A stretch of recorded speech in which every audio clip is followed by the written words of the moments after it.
In this lesson, we're going to be talking about a tool called NetworkMiner. Now, NetworkMiner actually goes and captures traffic from your network, but it also categorizes the information in particular ways that may be useful for forensic investigators or forensic examiners. There is a payware version of NetworkMiner, but there's also this freeware version that you can probably make use of as well. So I've got NetworkMiner here, and I'm actually going to start up a capture on this interface here. And I'm going to go over here and click Start once I've selected the interface.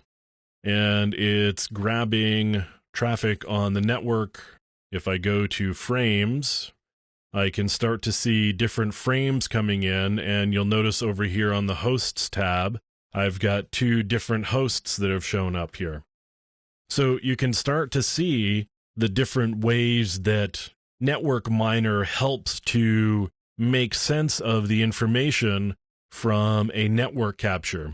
Now, in another lesson, we've gone through just doing simple packet captures, and there's a large volume of information that comes in through just a regular packet capture.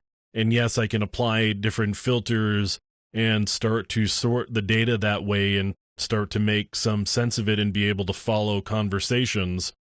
But NetworkMiner goes a couple of steps beyond that and actually shows different ways of looking at the information. So again, I've got the Hosts tab here, and it shows all of the hosts that have shown up through the packet capture through these 21 frames.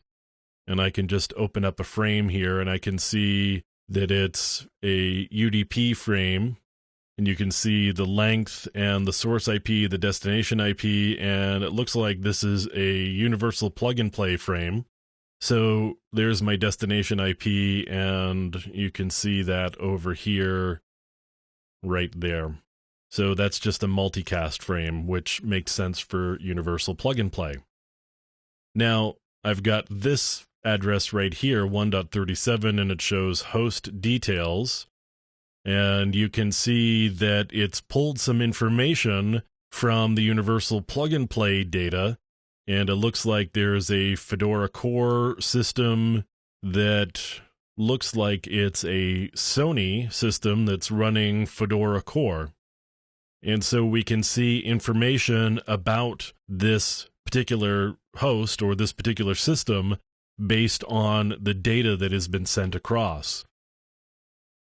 So you can start to see some really valuable uses of NetworkMiner just because of the way that it pulls information apart and starts to parse it for you and presents it in a way that you can quickly and easily find the critical pieces.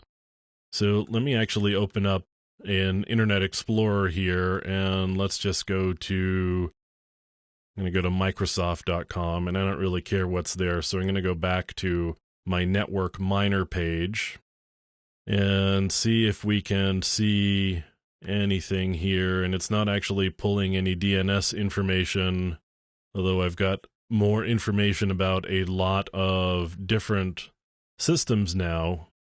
There's a lot more hosts that I have information about based on going to that one web page.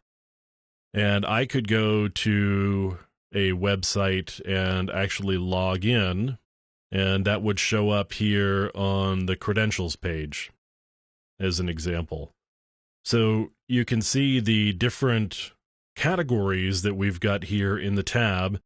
If there were files being transmitted, you could see the file information here. And let's see if we've got any anomalies. We don't show any anomalies.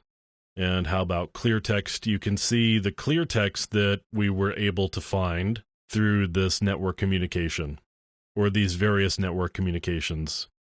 And a lot of this isn't particularly interesting, may not make a lot of sense to you. But if you were to continue doing this for a while, you may gather a lot of really interesting and useful information. And we could actually do some different searches here. Right here, it's got an application layer, which was the default. I could actually do a complete search and look at full packet data in all packets rather than just application layer packets. And you see that it didn't actually change much of anything for me. So did we find any keywords? Well, here I could add a keyword like, let's say Microsoft, and see if we find it anywhere. And it's not actually pulling that up. But there's a lot of different categories of information. And again, I'm not actually showing a lot of data here just because I haven't been running it long enough or doing enough useful things. But you can see the usage of NetworkMiner. Certainly when you compare it to something like TCP dump or Wireshark, you can see that NetworkMiner is probably a lot easier to pull information out of and get useful data, particularly in the case of where we are looking for critical information for a forensic examination, like images if there were pictures that were being communicated in a way that wasn't encrypted, because of course this isn't going to be able to deal with encrypted communication or encrypted transmission. If there were images that were being passed across the network, we'd actually be able to see those here. So this is NetworkMiner, and again, you can see there's a lot of useful data here that is more easy to pull apart than if you were just using Wireshark or some other packet capture utility.